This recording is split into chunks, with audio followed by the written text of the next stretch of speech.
கர்த்தருடைய பரிசுத்த நாமத்துக்கு ஸ்தோத்திரமும் கனமும் மகிமையும் உண்டாவதாக.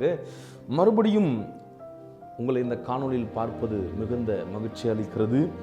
இன்றைக்கு ஸ்தோத்திரம் வேத பகுதிக்குள்ளே போவோம். ஏசாயா 52வது அதிகாரம் 1வது வசனம் விவாய் சொல்லுகிறது, எழும்பு எழும்பு சியோனே, உன் வல்லமையை தரித்துக்கொள். பரிசுத்த நகரமாகிய எருசலேமே, உன் அலங்கார வஸ்திரங்களை உடுத்திக்கொள்.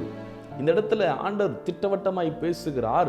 சியோன் என்கிற ஸ்தோத்திரம், சியோன் குமாரத்தியை பார்த்து அவர் சொல்லுகிறார், எழும்பு எழும்பு, தூக்கத்தில் இருக்காத நீ. ஸ்தோத்திரம், உன் காரியங்களை விட்டு மந்தமா இருக்காத, நீ ஒரு இடத்திலேயே இருக்காத, நீ எழும்பு என்று ஆண்டவர் சொல்லுகிறார்.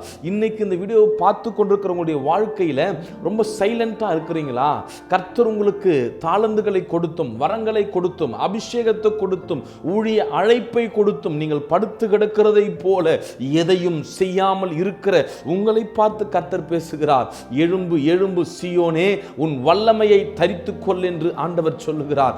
எஸ், ஆமாங்க, உங்களுக்கு ஒருத்தர் ஒரு சட்டையை எடுத்து கொடுக்க முடியும், ஆனா அந்த சட்டையை அவங்களே உங்களுக்கு மாட்டி விட முடியாது. அது போலதான் கர்த்தர் உங்க கையில வல்லமையை கொடுக்க முடியும், ஆனா அதை நீங்க தான் தரித்து கொள்ள வேண்டும். இந்த காணொளியை பார்த்து கொண்டிருக்கிற தேவ ஜனமே, ஒருவேளை ஊழியக்காரங்களா இருக்கலாம். ஸ்தோத்திரம், உங்களுக்கு நான் என்ன சொல்றேன்னா, எழும்புங்க, உங்க வல்லமையை தரித்து கொள்ளுங்க. கர்த்தர் உங்க மேல ஒரு மிகப்பெரிய வல்லமையை வைத்துக் கொண்டிருக்கிறார். ஹல்லேலூயா. பரிசுத்த நகரமாகிய எருசலேமே, உன் அலங்கார வஸ்திரங்களை உடுத்திக்கொள். கர்த்தர் உங்களுக்கு அலங்கார வஸ்திரங்களை கொடுத்து இருக்கும் போது நீங்கள் அதை உடுத்தாதிருக்க கூடாது. ஏன்னா நீங்க அலங்கார வஸ்திரங்களை உடுத்திக் கொள்ளும் போது விருத்த சேதனம் இல்லாதவனும், வசனம் அப்படிதான் சொல்லுது, விருத்த சேதனம் இல்லாதவனும் அசுத்தனும் இனி உன்னிடத்தில் வருவதில்லை என்று வசனம் சொல்லுகிறது. நீங்க வல்லமையை தரித்து கொள்ளலனா, அலங்கார வஸ்திரத்தை உடுத்தி கொள்ளலனா, விருத்த சேதனம் இல்லாத உன் குடும்பத்துக்குள்ள வருவான். வியாதியை கொண்டு வருவான், பலவீனத்தை கொண்டு வருவான். ஸ்தோத்திரம், பிசாசின் போராட்டத்தை போல வருவான். ஆனா நீங்க ஒவ்வொரு நாளும் வல்லமையை தரித்து கொள்ளுகிறவர்களாய், ஸ்தோத்திரம், ஹல்லேலூயா, அலங்கார வஸ்திரங்களை உடுத்தி கொண்டிருக்கிறவர்களா இருக்கும் போது அவன் வருவான், ஆனா அவன் தோற்று போவான். அது மாத்திரம் இல்லைங்க, அவர் சியோனை பார்த்து சொல்லுகிறார், உன் தூசியை உதறிவிட்டு எழுந்திரு, எருசலேமே வீற்றிரு, சிறைப்பட்டு போன சியோன் குமாரத்தியே, உன் கழுத்தில் உள்ள கட்டுகளை அவிழ்த்து விடு. இன்னைக்கு எத்தனையோ பேர் ஸ்தோத்திரம் கட்டி போட்டது போல இருப்பீங்க.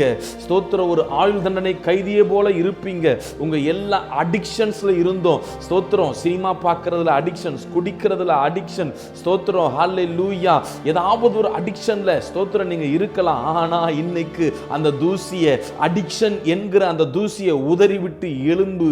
கர்த்தர் உன்னை பயன்படுத்துகிற காலம் இதுவே. எத்தனையோ பேர் உன்னை கைவிடப்பட்டவன் என்றும் கைவிடப்பட்டவன் என்றும் சொல்லி இருக்கலாம். ஏசாயா 62:4 சொல்லி இருக்கிறது போல, நீ இனி கைவிடப்பட்டவள் எண்ணப்படாமலும், உன் தேசம் இனி பாழான தேசம் எண்ணப்படாமலும், நீ எப்சிபா என்றும் உன் தேசம் பியூலா என்றும் சொல்லப்படும். ஏன்னா கர்த்தர் உன்மேல் பிரியமா இருக்கிறார், உன் தேசம் வாழ்க்கைப்படும். கர்த்தரே உங்க மேல பிரியமா இருக்கும் போது யார் உங்களுக்கு என்ன செய்ய முடியும்?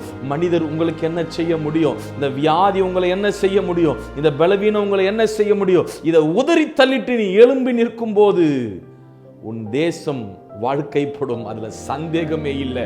ஒருவேளை எனக்கு வேலை இல்லை, எனக்கு ஊழியம் இருக்கு, ஆனா ஊழியம் செய்ய முடியல, ஸ்தோத்திரம், எனக்கு பணம் வர மாட்டேங்குது, எனக்கு பிசினஸ் சரியா ஓட மாட்டேங்குது, எனக்கு வேலையே கிடைக்க மாட்டேங்குது, எனக்கு குடும்ப வாழ்க்கை சரியில்லை. இதுல எது இருந்தாலும் தேவ ஜனமே, கர்த்தருக்கும் உனக்கும் உண்டான ஒரு உடன்படிக்கை சரிபார்த்து கொள்ளும் போது கர்த்தர் எல்லாவற்றையும் உனக்கு நன்மையாக தந்திருக்கிறார். அதை நீ எடுத்து பயன்படுத்திக் கொள்ளும் போது, உடுத்திக் கொள்ளும் போது அதை அனுபவிப்பாய். என்னோடு கூட சேர்ந்து நீ ஜெபியுங்க. இந்த ஜெபத்துல நீங்க எழும்பி நிற்பீர்கள். உங்க தூசிய அடிக்ஷன்ஸை நீங்க உதறி விட்டு நீங்க எழும்பி நிக்க போறீங்க. உங்க தேசம் வாழ்க்கைப்பட போகிறது. காரணம், கர்த்தர் உங்க மேல பிரியமா இருக்கிறார்.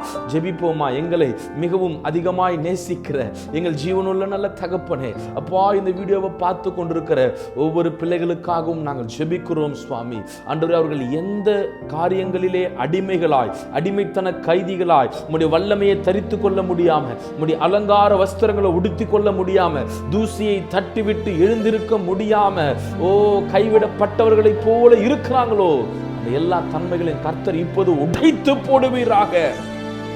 ரகதா ஷக்கத்துரா லித்தியோதரபக்கதா ஷக்கத்யரபலகதா கர்த்தர் அவனுடைய வியாதி என்கிற ஸ்தோத்திர நுகத்தை முறித்து போடுவீராக.